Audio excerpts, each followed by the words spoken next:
서울의 심장, 한강을 사이에 두고 두 개의 세상이 마주보고 있습니다. 한쪽은 차가운 유리창 너머로 숫자가 오가는 여의도의 마천루.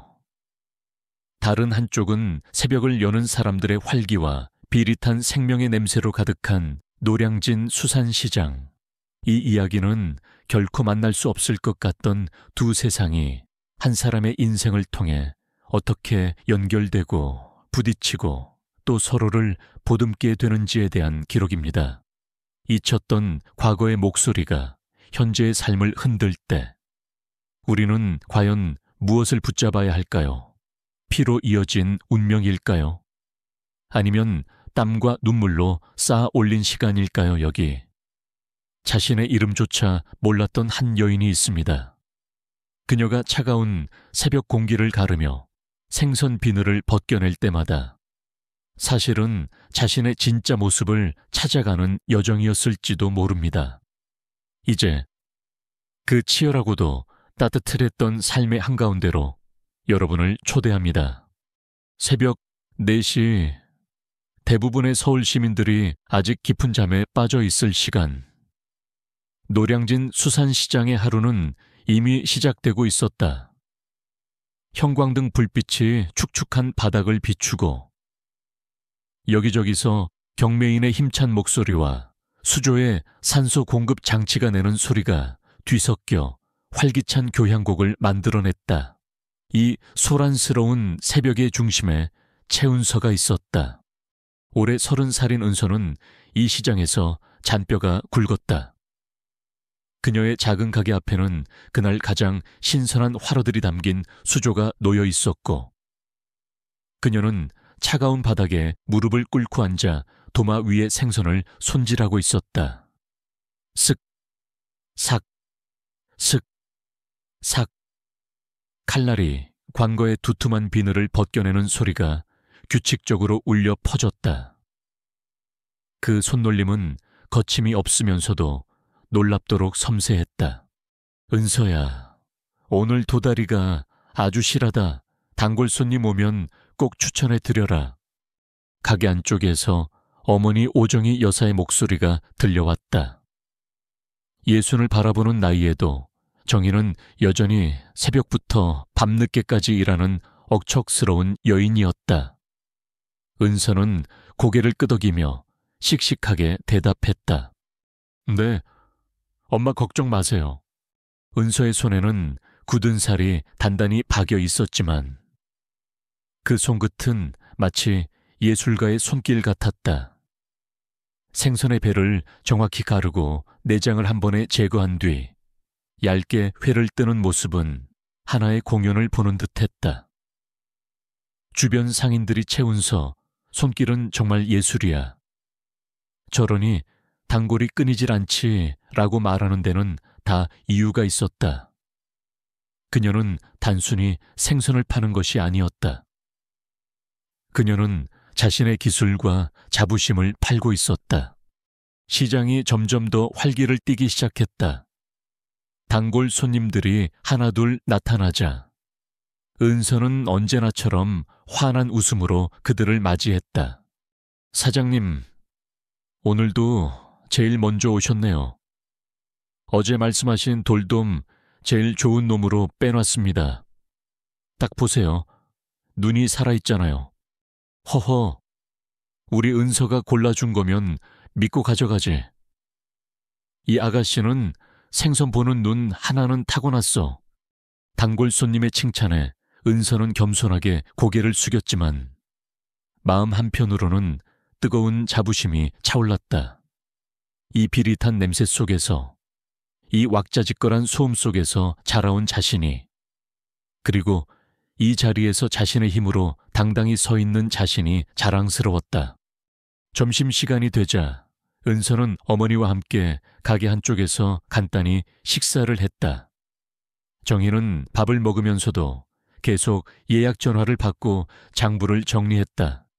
은서야, 내 동생 이번 학기 등록금 보내려면 올가을엔 더 바짝 일해야겠다. 걱정 마세요.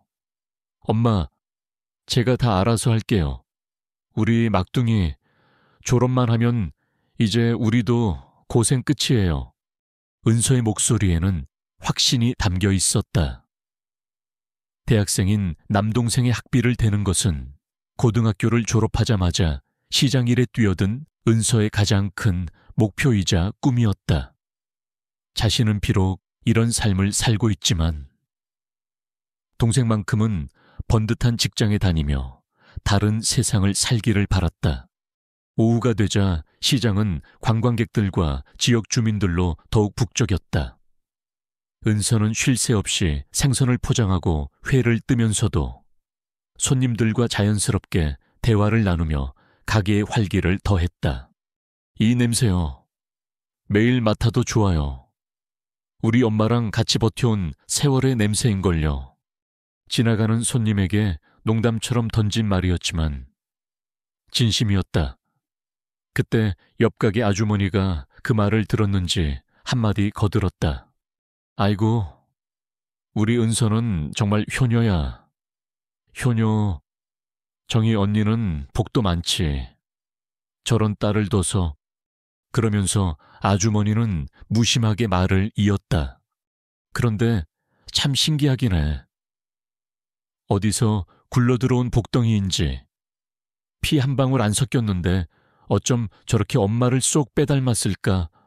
순간 회를 뜨던 은서의 손이 미세하게 멈칫했다. 가슴 한구석이 뻐근하게 아파왔다. 그녀가 정희의 친딸이 아니라는 사실은 시장에서는 공공연한 비밀이었다. 어릴 때부터 숱하게 들어온 말이었지만 여전히 아무렇지 않게 받아들이기엔 날카로운 가시가 있는 말이었다. 정희는 그런 은서의 표정을 놓치지 않았다. 그녀는 다가와 은서의 어깨를 툭 치며 아무렇지 않은 척 말했다. 신경 쓰지 마라. 남의 말은 강물에 흘려보내는 거야. 내가 네 엄마고 네가 내 딸인 건 하늘이 무너져도 변하지 않아. 은서는 애써 씁쓸한 미소를 지어 보였다. 어머니의 사랑을 의심한 적은 단 한 번도 없었다. 하지만 자신의 뿌리에 대한 궁금증, 나는 과연 누구일까 하는 질문은 늘 마음속 깊은 곳에 응어리처럼 자리 잡고 있었다. 저녁이 되어 장사를 마치고 집으로 돌아가는 길. 은서는 잠시 걸음을 멈추고 노량진 수산시장 너머로 보이는 한강을 바라보았다. 63빌딩과 여의도의 마천루들이 석양빛을 받아 금빛으로 빛나고 있었다. 저 화려한 도시와 자신이 살고 있는 이 치열한 시장 사이에는 보이지 않는 거대한 강이 흐르는 것 같았다. 언젠가는 알게 되겠지. 내가 누구인지, 어디서 왔는지. 하지만 은서는 지금 이 순간이 소중했다. 시장의 비릿한 냄새, 어머니의 따뜻한 손길, 단골 손님들의 정겨운 인사. 이 모든 것이 지금의 최은서를 이루는 세상의 전부였다. 그녀는 내일도 새벽 4시에 일어나 이곳 노량진 수산시장으로 향할 것이다. 그것이 그녀의 삶이고 그녀는 그 삶을 사랑했다. 하지만 그녀는 까맣게 모르고 있었다. 바로 저 강 건너편 여의도의 가장 높은 빌딩 꼭대기에서 한 노인이 25년 동안 잃어버린 딸을 그리워하며 자신과 똑같은 노을을 바라보고 있다는 사실을, 그리고 그 노인의 시선이 곧 자신에게 닿으리라는 것을, 그녀의 평범하고도 소중한 일상이 곧 거대한 폭풍 속으로 휘말리게 될 운명이라는 것을 말이다. 최은서가 한강의 노을을 바라보며 상념에 잠겨있던 그 시각, 강 건너편 여의도 IFC 빌딩 최상층, 대한민국 굴지의 건설그룹, 태강건설의 회장실은 숨막히는 정적에 감싸여 있었다. 통유리창 너머로 서울의 야경이 화려한 보석처럼 펼쳐졌지만 방의 주인인 강태환 회장에게는 그저 무채색의 풍경일 뿐이었다. 이른의 나이에도 그의 등은 꼿꼿했고 눈빛은 여전히 날카로웠다. 하지만 그 깊은 눈 속에는 부와 명예로도 결코 채울 수 없는 거대한 공허함과 슬픔이 자리 잡고 있었다. 그의 손에는 가장자리가 달아빠진 낡은 사진 한 장이 들려 있었다. 사진 속에는 튤립이 만발한 공원에서 환하게 웃고 있는 5살 배기 여자아이가 있었다. 박민서, 25년 전 잃어버린 그의 막내딸이었다. 사진을 보고 있자니 지옥 같았던 그날의 기억이 다시 선명하게 떠올랐다. 25년 전 화창한 봄날의 여의도 한강공원, 벚꽃 축제로 인파가 구름처럼 몰려들었던 날이었다. 당시에 그는 젊고 야망 넘치는 사업가였다. 잠시 중요한 사업 전화를 받기 위해 민서의 손을 놓았던 것, 그것이 모든 비극의 시작이었다. 불과 5분 남짓 전화를 끊고 돌아왔을 때 아이는 감쪽같이 사라져버렸다. 미친 듯이 아이의 이름을 불렀다. 아내의 절규가 공원을 뒤덮었다. 경찰에 신고하고 전단지를 돌리고 사례금을 걸고 할 수 있는 모든 것을 했다. 하지만 아이는 돌아오지 않았다. 그날 이후 그의 가족은 무너져 내렸다. 아이를 잃은 슬픔은 아내와의 관계를 좀먹었고 서로를 원망하던 시간 끝에 결국 이혼이라는 파국을 맞았다. 그에게 남은 것은 장남 지훈과 뼛속까지 시린 죄책감뿐이었다. 그 후로 강태환은 오직 일에만 매달렸다. 슬픔을 잊기 위해, 죄책감을 지우기 위해 그렇게 25년이라는 세월이 흘렀다. 회장님, 다음 주 이사회 안건 보고서입니다. 비서의 목소리에 강태환은 상념에서 깨어났다. 그는 낡은 사진을 조심스럽게 상의 안주머니에 넣고 서류를 받아들었다. 하지만 글자들이 눈에 들어오지 않았다. 그는 무심코 손에 쥔 리모컨으로 벽에 걸린 대형 TV를 켰다. 채널을 돌리던 그의 손가락이 한 지역 방송 프로그램에서 멈췄다. 전통시장을 지키는 젊은 상인들이라는 주제의 다큐멘터리였다. 화면에는 활기 넘치는 노량진 수산시장의 풍경이 펼쳐지고 있었다. 시끄러운 소음과 비릿한 냄새가 화면을 뚫고 나오는 듯했다. 강태환은 인상을 찌푸리며 채널을 돌리려 했다.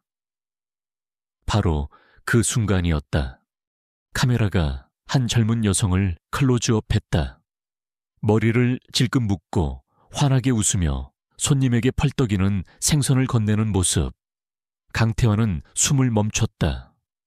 손에 들고 있던 만년필이 툭 소리를 내며 바닥으로 떨어졌다. 심장이 거대한 망치로 얻어맞은 듯 세차게 울리기 시작했다. 저 웃음, 손님을 향해 웃을 때 살짝 휘어지는 저 눈매. 그것은 25년 전 세상을 떠난 그의 아내의 미소와 너무나도 똑같았다. 그가 평생을 그리워했던 그의 딸 민서가 어른이 된다면 꼭 저런 모습일 거라고 상상했던 바로 그 얼굴이었다. 노량진의 젊은 여왕, 최은서 씨, 그녀는 이곳에서 나고 자라며 아나운서의 목소리가 아득하게 들려왔다. 최은서, 30살, 어릴 적 이곳 시장에서 어머니에게 발견되어 평생을 함께 살아왔다는 사연. 모든 것이 25년 전 그날에 멈춰 있던 강태환의 시간을 뒤흔들었다. 30살, 25년 전 5살이었던 민서. 강태환의 온몸이 부들부들 떨려왔다. 불신, 희망, 두려움, 회한. 수만 가지 감정이 한꺼번에 몰아쳤다. 대한민국에서 제1가는 정보력을 동원해 전국을 샅샅이 뒤졌다. 해외 입양 기록까지 모두 확인했다. 하지만 단 한 번도 생각해 본 적이 없었다. 그토록 찾아 헤매던 아이가 강 하나를 사이에 둔 이곳 서울 하늘 아래 그것도 이렇게 가까운 곳에 있었을 줄이야. 등잔 밑이 어둡다는 말이 이런 것일까? 그는 다급하게 비서에게 소리쳤다. 김 비서, 당장 오늘 오후 일정 전부 취소해. 전부. 네, 하지만 회장님, 해외 투자자들과의 중요한 미팅이 전부 취소하라고 했다. 강태환이 버럭 소리를 지르는 것은 아주 드문 일이었다. 당황한 비서는 어쩔 줄 몰라 하며 고개만 숙였다. 차 준비시켜. 아니, 됐다. 내가 직접 운전하지. 혼자 가야겠어. 그에게는 수행원도 경호원도 필요 없었다. 25년간 묵혀두었던 아버지로서의 시간을 되찾기 위한 오롯이 혼자만의 여정이어야 했다. 강태환 회장은 수십 년 만에 처음으로 떨리는 손으로 직접 차를 몰았다. 수십억짜리 계약서에 서명할 때도 떨리지 않던 손이었다. 그는 자신의 거대한 제국과도 같았던 태강건설 사옥을 뒤로하고 한강을 가로지르는 마포대교로 차를 몰았다. 유리와 강철의 세계에서 소금과 생명의 세계로 그는 이제 한 기업의 총수가 아니었다. 25년 만에 딸을 만나러 가는 평범하고 죄 많은 한 아버지일 뿐이었다. 그의 차가 노량진 수산시장의 복잡한 입구로 서서히 진입하고 있었다.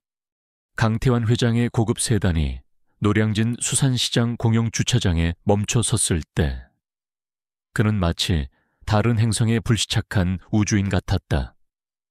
차 문을 열자 비릿한 바다 냄새와 축축한 콘크리트 냄새, 그리고 수많은 사람들의 왁자지껄한 소음이 한꺼번에 그를 덮쳤다. 평생을 함께한 비서가 열어주는 차문과 소독약 냄새가 나는 사무실의 고요함에 익숙했던 그에게는 모든 것이 낯선 충격이었다. 잘 닦인 최고급 구두가 웅덩이가 고인 바닥에 닿았다. 수백만 원짜리 맞춤 정장은 활기차게 움직이는 상인들의 작업복 사이에서 이질적인 섬처럼 떠 있었다. 사람들은 슬쩍슬쩍 그를 쳐다보았다. 저런 붓이 나는 노인이 이곳에는 어쩐 일일까 하는 호기심 어린 시선들이었다. 강태환은 잠시 어디로 가야 할지 몰라 망설였다. 거대한 미로와도 같은 시장 안에서 그는 길 잃은 아이가 된 기분이었다. 그는 가까이에 있는 한 상인에게 다가가 평생 해본 적 없는 어색한 말투로 물었다. 저 실례지만 최은서 씨 가게가 어디요? 아, 우리 은서 찾아왔소. 저기 중앙통로로 쭉 들어가서 왼쪽으로 꺾으면 충남 상회라고 바로 보여요. 우리 시장의 여왕이지. 상인은 은서라는 이름에 금세 얼굴이 환해지며 친절하게 길을 알려주었다. 그 반응만으로도 강태환은 은서가 이곳에서 어떤 존재인지를 어렴풋이 짐작할 수 있었다. 그는 상인이 알려준 방향으로 천천히 걸음을 옮겼다. 심장이 주체할 수 없이 뛰었다. 그리고 마침내 그는 발견했다. 충남 상회, 그리고 그곳에서 분주하게 움직이고 있는 한 여인을. 강태환은 기둥 뒤에 서서 숨을 죽인 채 그녀를 바라보았다. TV 화면으로 본 것과 똑같았다. 아니, 실제로 보니 더욱더 그의 아내를, 그리고 그의 딸 민서를 닮아 있었다. 능숙하게 칼질을 하고 나이든 손님에게 허리를 숙여 인사하고 짓궂은 농담에 까르르 웃음을 터뜨리는 모습, 생기가 넘쳤다. 치열했지만 건강한 삶의 에너지가 그녀에게서 뿜어져 나왔다.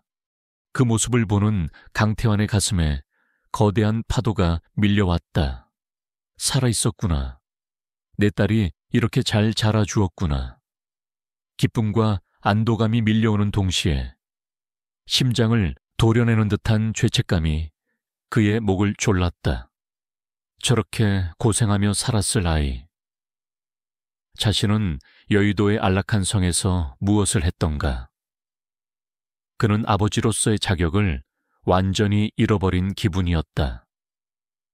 그는 차마 다가갈 용기가 나지 않았다. 그렇게 한참을 넋을 잃고 은서를 바라보던 그의 시선이 문득 은서의 가게 옆 작은 반찬 가게에 멎었다. 가게 앞치마를 두른 한 중년 남자가 손님을 응대하면서도 연신 불안한 눈빛으로 은서 쪽을 힐끔거리고 있었다. 세월에 깎이고 고생에 찌든 얼굴이었지만 강태환은 한눈에 그를 알아보았다. 윤기태, 25년 전 자신의 딸을 지키지 못했던 태강건설의 보안팀장이었다. 강태환의 눈빛이 순간 차갑게 얼어붙었다. 온몸의 피가 차갑게 식는 것 같았다. 저 자가 왜 여기에 감정의 폭풍우 속에서 얼음처럼 날카로운 분노가 모든 것을 잠재웠다. 강태환은 망설임 없이 반찬 가게를 향해 성큼성큼 걸어갔다. 그의 몸에서는 일순 세상을 호령하던 기업 총수의 위압적인 기운이 뿜어져 나왔다. 윤기태. 강태환이 바로 앞에서 그의 이름을 불렀다. 윤기태는 고개를 들었고 강태환과 눈이 마주치는 순간 그의 얼굴에서 모든 핏기가 사라졌다. 손에 들고 있던 집게를 쨍그랑 소리를 내며 바닥에 떨어뜨렸다. 그는 마치 25년 전의 유령과 마주친 사람처럼 사색이 되어 벌벌 떨었다. 회장님. 그의 입에서 간신히 기어나오는 목소리는 거의 비명에 가까웠다. 나 좀 보세. 조용한 데서 강태환의 목소리는 분노로 낮게 잠겨 있었다. 그는 윤기태의 팔을 거칠게 붙잡고 가게 뒤편의 인적이 드문 하역장 골목으로 끌고 갔다. 25년 만에 자신의 과거와 정면으로 마주한 윤기태는 결국 그 자리에 주저앉아 무너져 내렸다. 그의 입에서 참회와도 같은 고백이 쏟아져 나왔다. 죄송합니다. 회장님, 제가 죽일 놈입니다. 그는 25년 동안 단 하루도 잊지 못했던 그날의 기억을 더듬더듬 털어놓았다. 아이를 잃어버리고 미친 듯이 찾아다니던 중 시장 입구에서 울고 있는 민서를 발견했다고. 당시 한 아주머니, 바로 오정희 여사가 아이를 달래고 있었다고 했다. 다가가서 아이를 데려왔어야 했는데 그는 그러지 못했다. 자신의 직무유기로 아이를 잃어버렸다는 사실이 밝혀질까봐 그 순간의 비겁함과 두려움 때문에 그는 얼어붙었다. 그는 오정희 여사가 아이를 근처 파출소에 데려다 줄 것이라고 스스로를 합리화하며 그 자리를 외면했다. 그 일 이후 그는 죄책감을 이기지 못하고 회사를 그만두었다. 차마 회장님 앞에 나타나 진실을 고백할 용기도, 그렇다고 아이를 완전히 외면할 용기도 없었던 그는 결국 이곳 노량진 수산시장에 작은 가게를 열었다. 멀리서나마 아이가 잘 크는 것을 지켜보는 것, 그것이 그가 선택한 길고 긴 속죄의 방식이었다. 은서는 아주 잘 컸습니다. 회장님, 사랑 많이 받고 아주 밝고 건강하게. 제가 드릴 말씀은 이것뿐입니다. 강태환은 주먹을 꽉 쥔 채 윤기태의 고백을 들었다. 그의 비겁함에 대한 분노와 25년간 스스로를 유폐시킨 채 살아온 그의 삶에 대한 복잡한 감정이 뒤섞였다. 하지만 무엇보다 중요한 것은 그의 고백으로 모든 퍼즐이 맞춰졌다는 사실이었다. 저 아이, 최운서는 자신의 딸 박민서가 확실했다. 그는 무너져 내린 윤기태를 차갑게 내려다보았다. 그리고는 다시 은서의 가게 쪽을 돌아보았다. 은서는 여전히 아무것도 모른 채 환하게 웃고 있었다. 자신의 인생이 통째로 뒤바뀔 거대한 폭풍이 바로등 뒤까지 다가온 것도 모른 채 강태환은 결심했다. 그는 윤기태에게 나직하지만 단호한 목소리로 명령했다. 우선 저 아이의 지난 25년에 대해 내가 알아야겠네.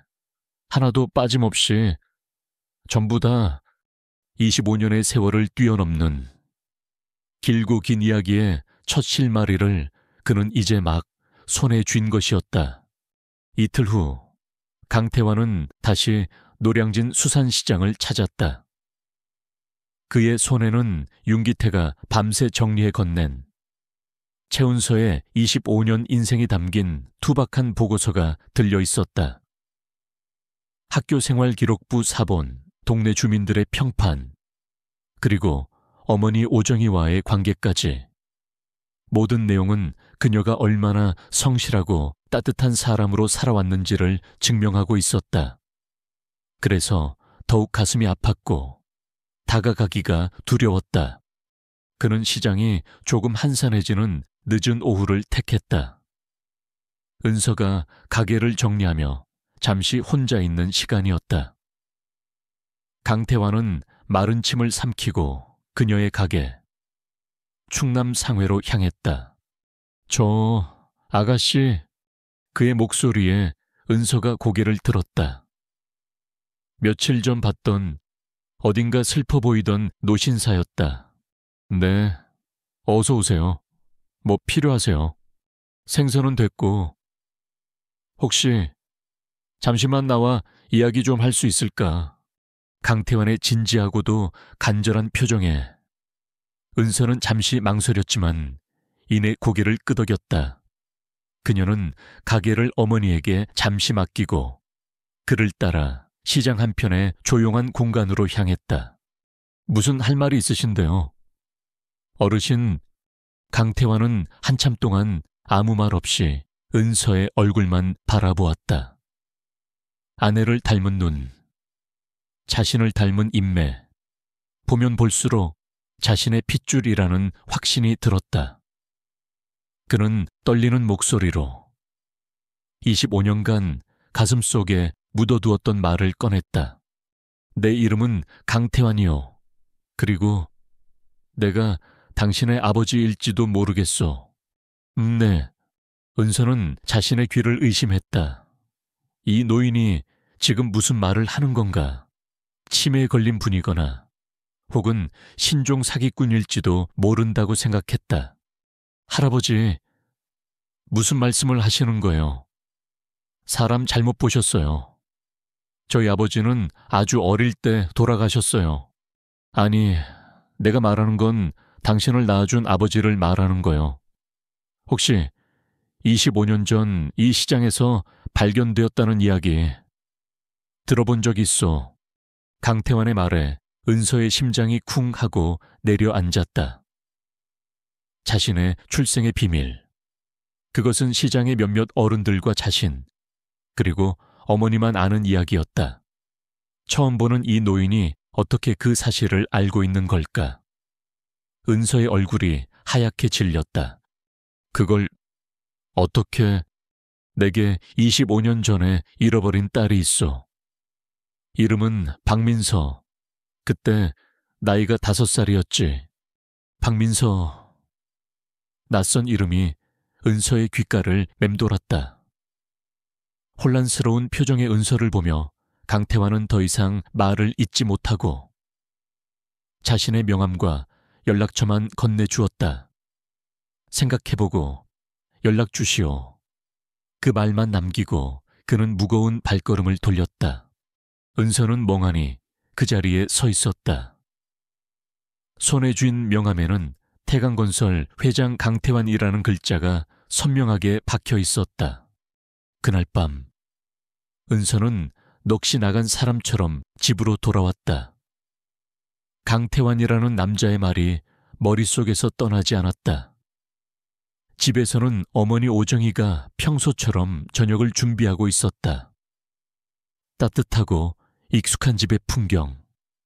그 풍경이 오늘따라 낯설게 느껴졌다. 엄마.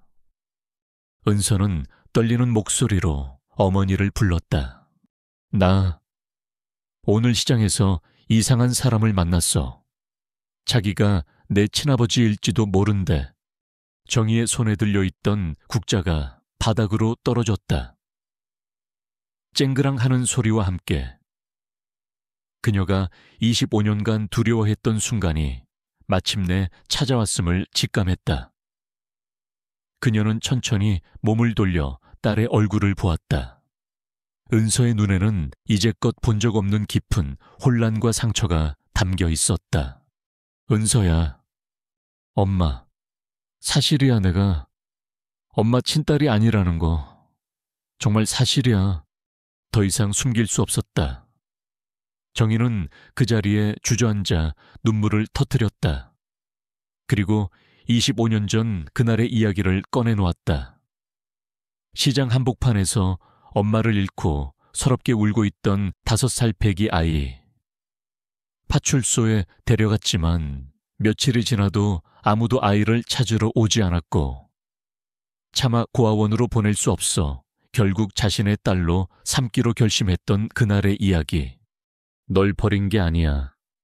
은서야, 세상이 널 외면했을 때 내가 널 선택한 거야. 내 딸로 만들고 싶어서, 너무나 사랑해서.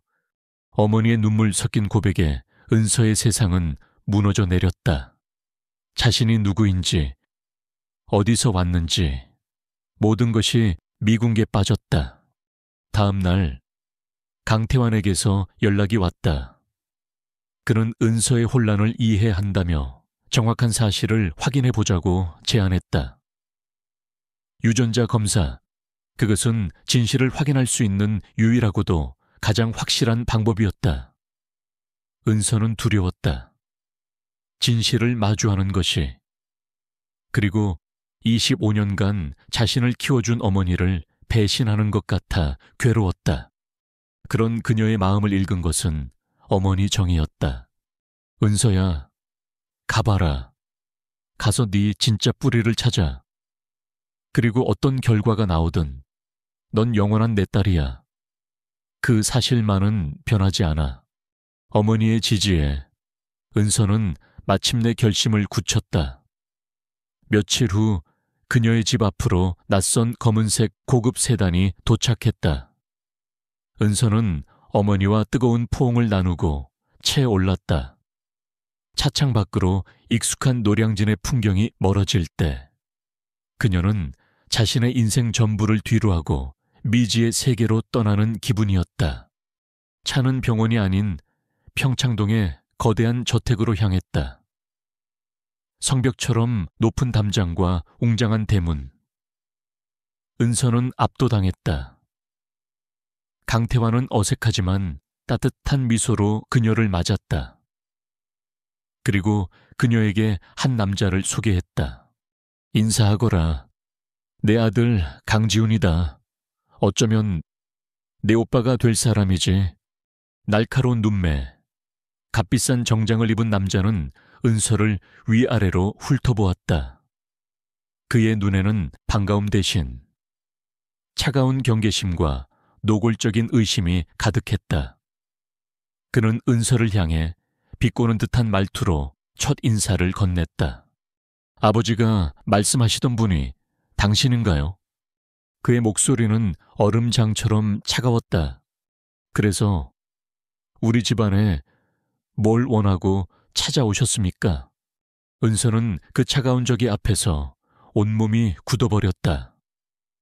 이제 막 자신의 뿌리를 찾을지도 모른다는 희망은 우리라는 이름의 견고한 벽 앞에서 산산조각 나고 있었다. 따뜻하고 정겨웠던 노량진의 집을 떠나 그녀는 차갑고 적대적인 성에 발을 들인 것이었다. 유전자 검사를 마친 후 결과를 기다리는 이틀은 은서에게 지옥처럼 길었다.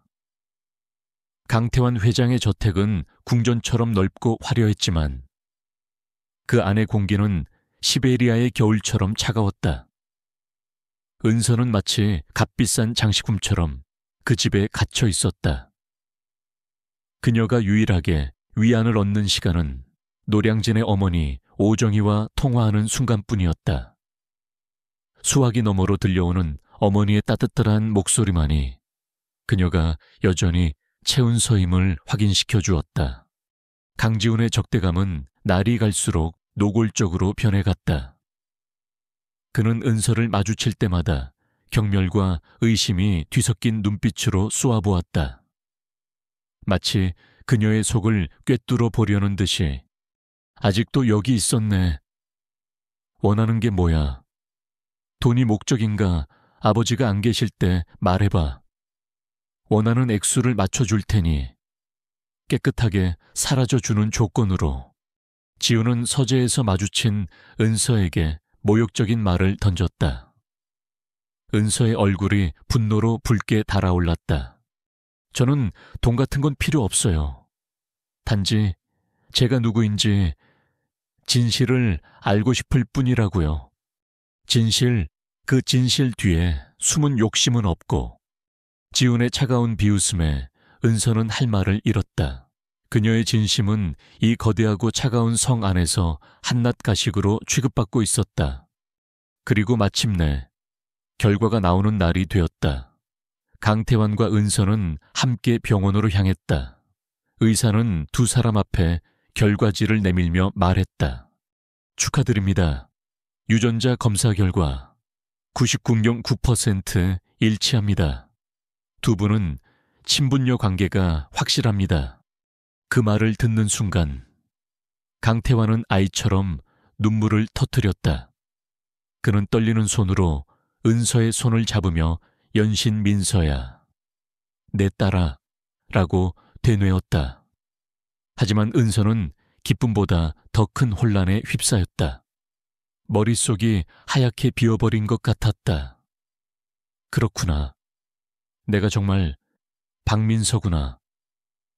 채운서로 살아온 30년의 세월이 한순간에 부정당하는 듯한 낯선 감각이었다. 집으로 돌아오자마자 강태환은 흥분을 감추지 못하고 비서를 불렀다. 당장 기자회견을 준비하게. 세상에 내 딸을 되찾았다고 알려야겠어. 우리 민서를 태강그룹의 정식 가족으로 소개하는 자리를 만들란 말이야. 그 말에 지훈이 폭발했다. 아버지, 제정신이세요. 저 여자가 우리 가문의 일원이라는 걸 세상에 공표하시겠다고요. 저 여자가 어떤 사람인 줄 알고요. 회사의 주가와 이미지는 어쩔 겁니까? 닥쳐라. 내 딸을 되찾았는데 그런 게 다 무슨 소용이야. 아버지와 아들 사이에 격렬한 언쟁이 벌어졌다. 하지만 그들의 싸움은 곧 무의미해졌다. 누군가에 의해 정보가 언론으로 새어나갔기 때문이었다. 아마도 지훈의 측근이거나 병원 관계자일 터였다. 태강그룹, 25년 전 잃어버린 상속녀. 노량진 수산시장에서 극적 발견. 자극적인 제목의 기사가 인터넷을 뒤덮기 시작했다. 순식간에 강태환의 저택 아픈 기자들과 카메라맨들로 인산인해를 이루었다. 은서는 완전히 고립되었다. 그녀의 이야기는 현대판 신데렐라 스토리로 각색되어 대중에게 소비되기 시작했다. 하지만 그 이면에는 그녀를 로또 맞은 여자, 의문스러운 속내를 가진 여자로 보는 악의적인 시선도 존재했다. 그녀의 과거, 노량진에서의 삶, 그리고 어머니 오정희까지 모두 언론의 가십거리가 되었다. 은서는 이 모든 상황이 끔찍했다. 그녀는 자신의 인생을 도둑맞은 기분이었다. 설상가상으로 강지훈은 정식으로 변호사를 통해 은서의 상속권에 대한 법적 절차에 착수했다. 그녀가 계획적으로 접근했을 가능성을 제기하며 상속 무효 소송까지 준비하고 있었다. 저택은 이제 변호사들과 고성이 오가는 전쟁터로 변했다. 은서는 이 모든 폭풍의 한가운데서 홀로 표류하고 있었다. 그녀가 원했던 것은 단지 진실이었을 뿐인데 그 진실의 대가는 너무나도 가혹했다. 그날 저녁도 강태환과 지훈의 싸움은 계속되고 있었다. 은서는 자신의 방에서 귀를 막은 채 이 모든 소음으로부터 도망치고 싶었다. 그때 그녀의 휴대전화가 울렸다. 낯선 서울 지역 번호였다. 여보세요. 최은서 씨 되십니까? 여기는 서울대병원 응급실입니다. 의사의 차분한 목소리가 전화기 너머로 들려왔다. 보호자이신 오정희 씨께서 갑자기 의식을 잃고 쓰러지셔서 지금 응급실로 이송되었습니다. 급성 심근경색으로 추정됩니다. 상태가 매우 위중하십니다. 순간 세상의 모든 소음이 멎었다. 아버지와 오빠의 싸움 소리도, 집 밖의 카메라 셔터 소리도 아무것도 들리지 않았다. 오직 엄마, 위중하십니다 라는 단어만이 그녀의 뇌리를 세차게 강타했다. 은서의 손에서 휴대전화가 힘없이 떨어졌다. 그녀의 얼굴이 새하얗게 질려갔다.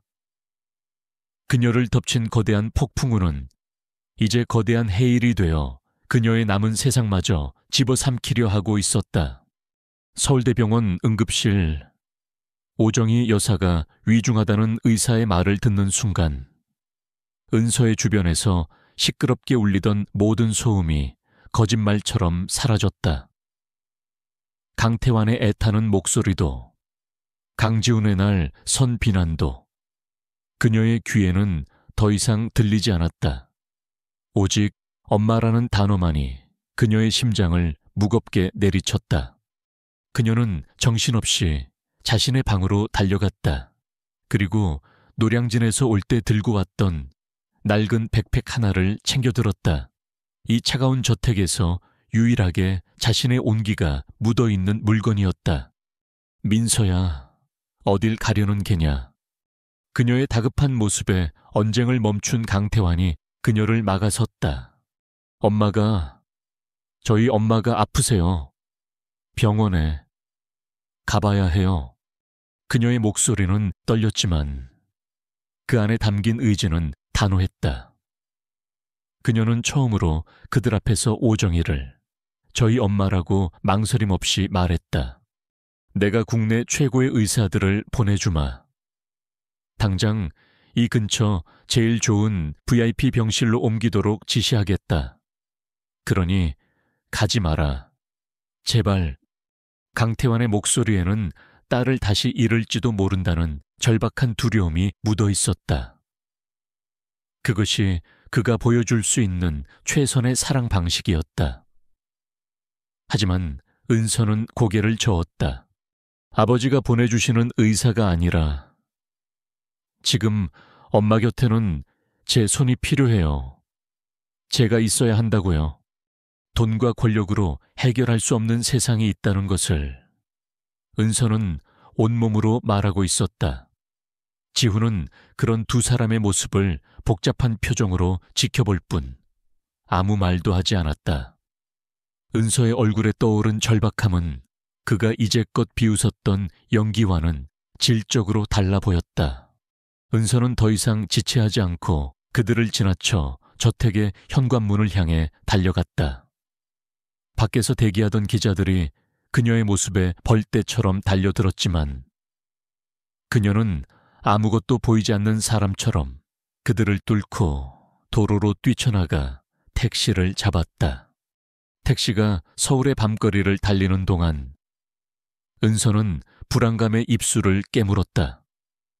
방금 전까지 머물렀던 평창동의 화려한 저택 풍경이 마치 다른 세상의 일처럼 비현실적으로 느껴졌다.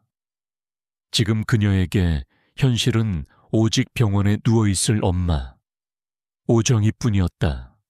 병원 응급실은 전쟁터처럼 혼란스러웠다. 은서는 그 속을 헤치고 다녀 마침내 침대에 누워있는 어머니를 발견했다. 각종 의료기기에 둘러싸인 어머니의 모습은 너무나 작고 연약해 보였다. 그 옆에는 이웃가게에 연락을 받고 달려온 윤기태 씨가 초조한 얼굴로 서 있었다. 어머니. 은서는 침대 옆으로 달려가 차갑게 식은 어머니의 손을 잡았다. 그 온기에 희미하게 의식을 차린 오정이가 힘겹게 눈을 떴다. 그리고 딸의 얼굴을 확인하고는 희미하게 미소 지었다. 우리 딸 왔구나. 그 한마디에 지난 며칠간 은서가 억지로 눌러왔던 모든 감정이 한꺼번에 터져나왔다. 그녀는 어머니의 손을 붙잡고 어린아이처럼 목 놓아 울었다. 혼란스러웠던 마음, 억울했던 상처, 그리고 어머니에 대한 미안함이 뜨거운 눈물이 되어 뺨을 타고 흘러내렸다. 엄마, 미안해. 나 때문에 엄마가... 아니다. 네 탓이... 아니야, 우리 딸. 정희는 기력이 없는 손을 들어 딸의 머리를 부드럽게 쓰다듬었다. 그 손길은 예전처럼 따뜻했고 그 안에 담긴 무조건적인 사랑은 변함이 없었다. 그날 이후 은서는 병원 간이침대에서 쪽잠을 자며 어머니의 곁을 한시도 떠나지 않았다. 하지만 정희의 상태는 나아지지 않았다. 의사는 조용히 마음의 준비를 하라고 일러주었다. 어느 날 밤 잠시 정신이 든 정희가 은서를 불렀다. 그녀는 떨리는 손으로 자신의 작은 손가방을 가리켰다. 은서는 그 안에서 낡고 작은 보석함을 꺼냈다. 보석함 안에는 세월의 흔적으로 빛이 바랜 작은 은팔찌 하나가 들어있었다. 그리고 그 팔찌의 안쪽 면에는 희미하지만 분명하게 두 글자가 새겨져 있었다. 민서, 네가 25해 전 그날에 이거 하나만 손에 꼭 쥐고 있었어.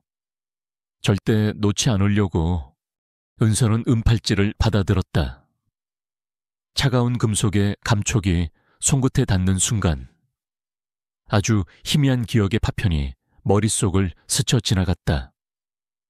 시끄러운 음악 소리, 수많은 사람들의 모습, 그리고 지금 잡고 있는 어머니의 손과는 다른, 크고 따뜻했던 다른 손의 감촉. 아주 잠깐의 섬광이었지만 분명한 감각이었다. 정희는 딸의 손에 팔찌를 쥐어주며 마지막 힘을 다해 말했다.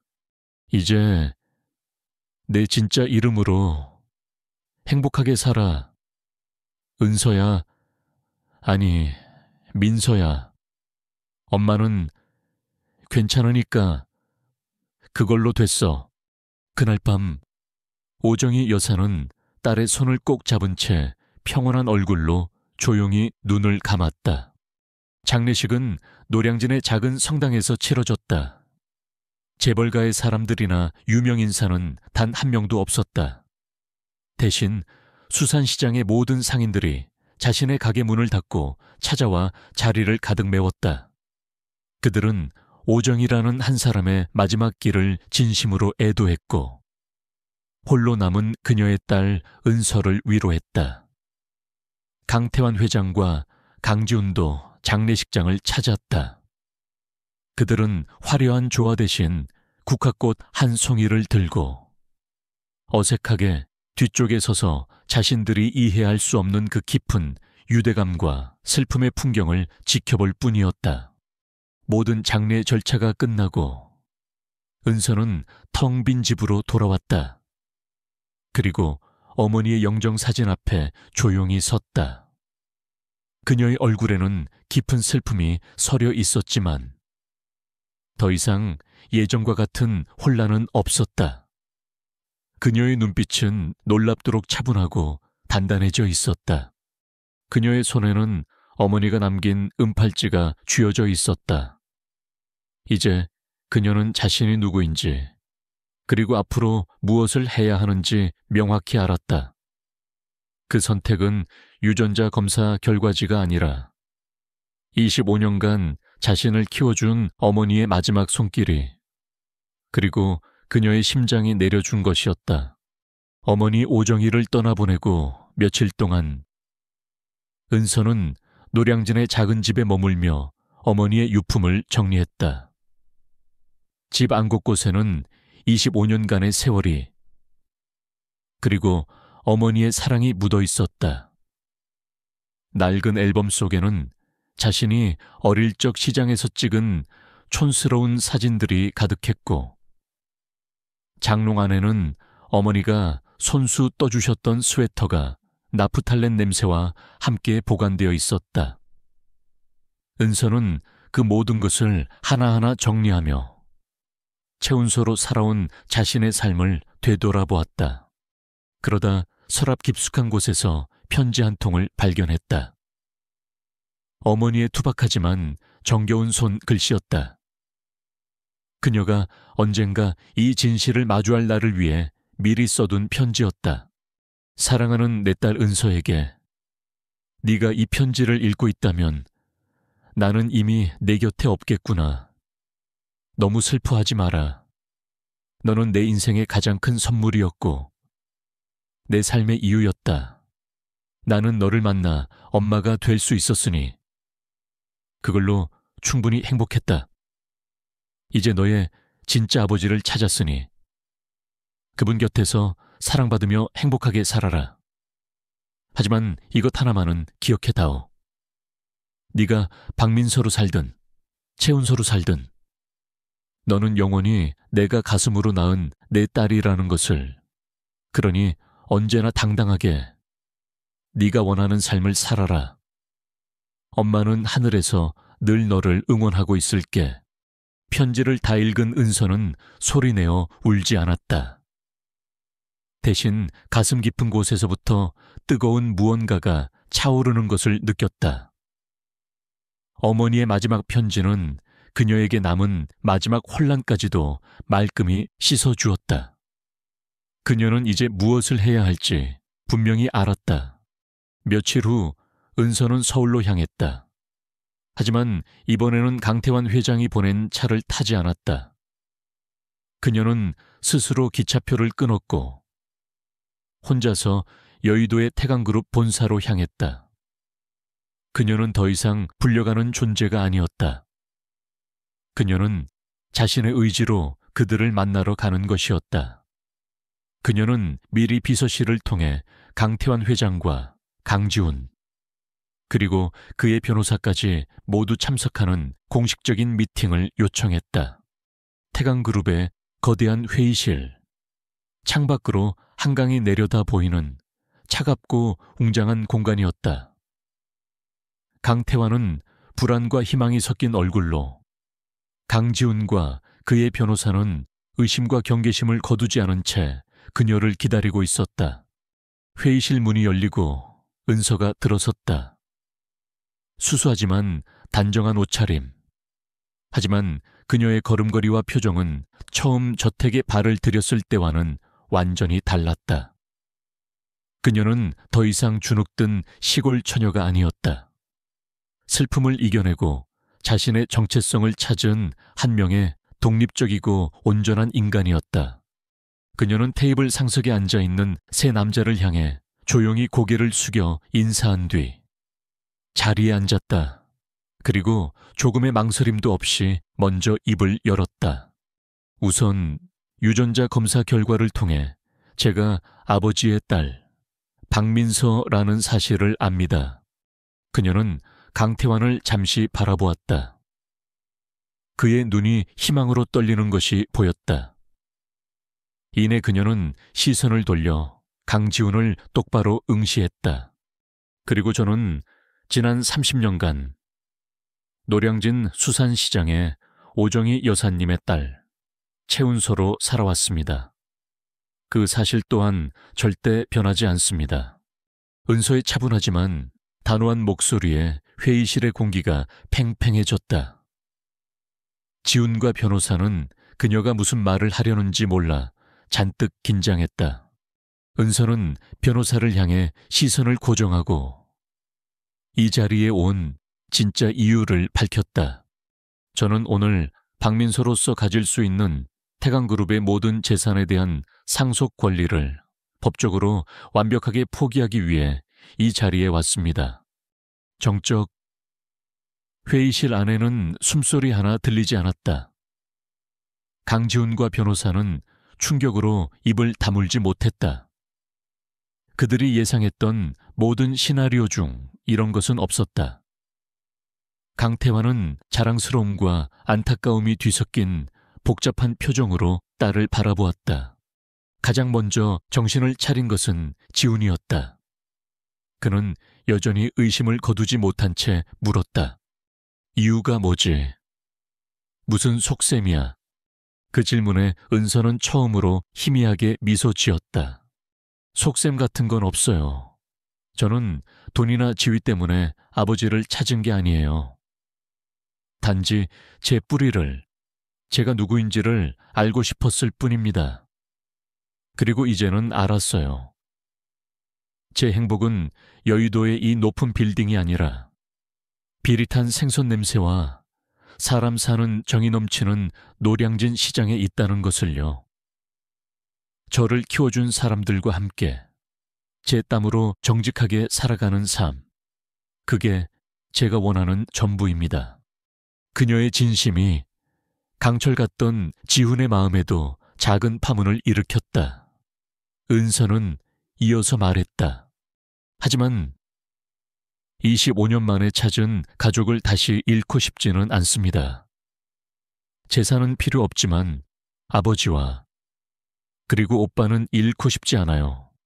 그녀는 변호사가 급하게 준비한 상속 포기 각서에 자신의 이름, 박민서와 최은서를 나란히 적었다. 그리고 망설임 없이 지장을 찍었다. 그녀의 행동은 깨끗하고 단호하고 되돌릴 수 없는 것이었다. 모든 서류 절차가 끝나자 은서는 자리에서 일어났다. 그녀는 아버지와 오빠를 향해 다시 한번 깊이 고개를 숙였다. 그럼 저는 이제 제자리로 돌아가겠습니다. 가끔 노량진으로 회 드시러 오세요. 제가 세상에서 가장 신선한 놈으로 대접해 드리겠습니다. 그 말을 끝으로 그녀는 뒤도 돌아보지 않고 회의실을 걸어 나갔다. 수천억의 재산을 제 발로 걷어차고 자신의 작지만 소중한 세상으로 돌아가는 그녀의 뒷모습은 그 어느 때보다 당당하고 커 보였다. 회의실에 남은 세 남자는 한동안 아무 말도 하지 못한 채 텅 빈 그녀의 자리를 바라볼 뿐이었다. 상속 포기 각서에 서명을 하고 노량진으로 돌아온 은서의 삶은 이전과 같으면서도 모든 것이 달랐다. 그녀는 다시 충남 상회의 주인이 되어 새벽에 일어나 생선을 손질하고 손님을 맞았다. 하지만 이제 그녀는 혼자가 아니었다. 평생을 멀리서 그녀를 지켜보던 윤기태가 자신의 작은 반찬 가게를 정리하고 그녀의 곁에서 묵묵히 일을 돕기 시작했기 때문이었다. 그는 무거운 생선 상자를 나르고 수조를 청소하며 은서가 놓치는 자잘한 일들을 챙겼다. 말수는 적었지만 그 행동 하나하나에 따뜻한 부성애와 미안함, 그리고 깊은 애정이 담겨 있었다. 아저씨, 허리 다쳐요. 그건 제가 할게요. 괜찮다. 이 정도는 해야 나도 마음이 편해. 두 사람의 대화는 늘 짧았지만 그들은 마치 오래전부터 함께 일해온 부녀처럼 자연스럽고 편안했다. 시장 사람들은 그런 두 사람의 모습을 흐뭇하게 바라보았다. 은서가 모든 재산을 포기하고 시장으로 돌아왔다는 소문은 이미 파다했다. 사람들은 그녀를 더욱더 아끼고 사랑해 주었다. 그녀는 더 이상 어디서 굴러온 복덩이가 아니라 모두가 인정하는 노량진의 자랑스러운 딸이었다. 한 달 후 약속대로 강태환이 부산, 아니 노량진을 찾았다. 그는 값비싼 정장과 수행원 대신 편안한 점퍼 차림으로 혼자 나타났다. 그는 더 이상 태강그룹의 회장이 아니라 그저 딸을 만나러 온 평범한 아버지의 모습이었다. 아버지, 여기까지 어쩐 일이세요? 내 딸 보러 오는데 이유가 있나? 강태환은 어색하게 웃으며 은서의 가게에서 가장 좋은 옥돔 한 마리를 골랐다. 그리고는 굳이 지갑을 열어 꼬깃꼬깃한 지폐를 꺼내 값을 치렀다. 아버지한테는 공짜예요. 안 된다. 정당한 대가는 치러야지. 그래야 나도 떳떳하게 내 손님으로 올 수 있는 게야. 그날 저녁 은서는 아버지와 윤기태 아저씨와 함께 작은 식당에 마주 앉아 매운탕을 먹었다. 은서의 두 아버지. 한 사람은 그녀를 낳아주었지만 25년간 존재조차 몰랐던 아버지였고, 다른 한 사람은 그녀를 지켜주었지만 25년간 죄책감에 갇혀 살았던 아버지였다. 어색할 법도 한 자리였지만 세 사람 사이에는 묘한 평화로움이 흘렀다. 그들은 과거의 상처를 들추는 대신 은서의 오늘에 대해 이야기하며 조용히 술잔을 기울였다. 그 후로도 강태환의 방문은 계속되었다. 때로는 강지훈도 함께였다. 지훈은 처음에는 여전히 어색하고 퉁명스러웠지만 시장 사람들과 스스럼 없이 어울리고 굳은 살 박인 손으로 열심히 일하며 환하게 웃는 동생의 모습을 보며 조금씩 마음을 열기 시작했다. 어느 날 그는 무심한 척 은서에게 최고급 회칼 세트를 선물로 건넸다. 일하는데 좋은 연장이 필요할 것 같아서. 다른 뜻은 없어. 퉁명스러운 말투였지만 그 안에 담긴 진심을 은서는 알 수 있었다. 그것은 오빠가 동생에게 주는 첫 번째 선물이었다. 고마워, 오빠.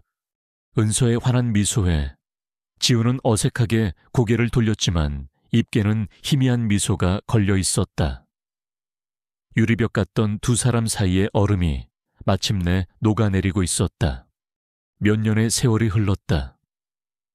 은서는 여전히 노량진 수산시장의 충남 상회를 지키고 있었다.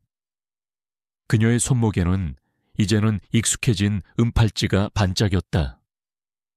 그녀는 더 이상 자신이 최운서인지 박민서인지 혼란스러워하지 않았다. 두 개의 이름 모두 수많은 사람들의 사랑으로 채워진 소중한 자신이었다. 어느 일요일 오후, 평소보다 한가한 시장. 은서는 윤기태와 함께 가게 앞을 정리하고 있었다. 그때 강태환과 강지훈이 예고 없이 찾아왔다.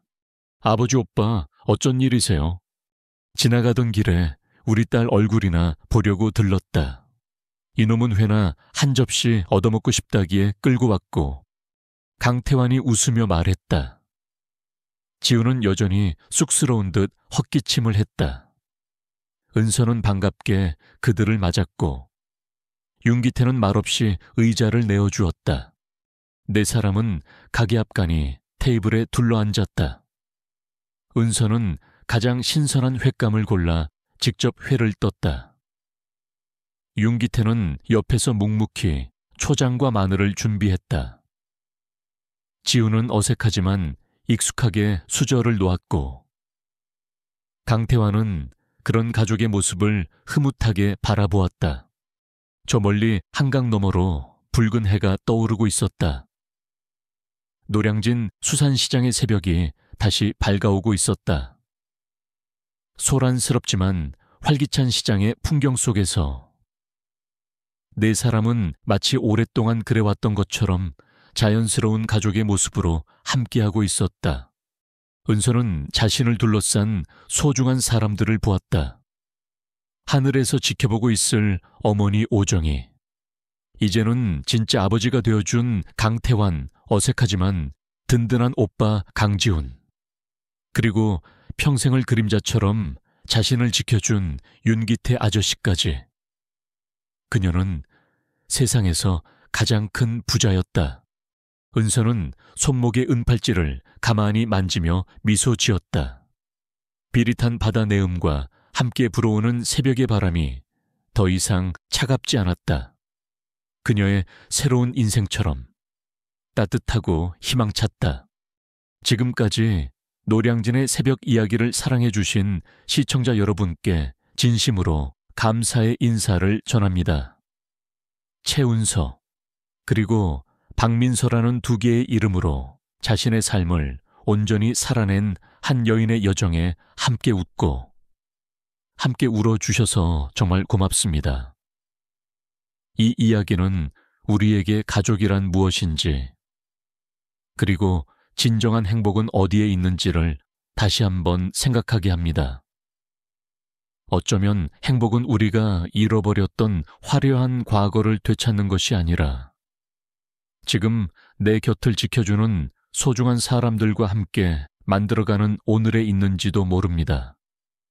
여러분의 삶 속에도 노량진의 새벽처럼 치열하지만 따뜻하고 희망찬 아침이 언제나 함께하기를 기원합니다.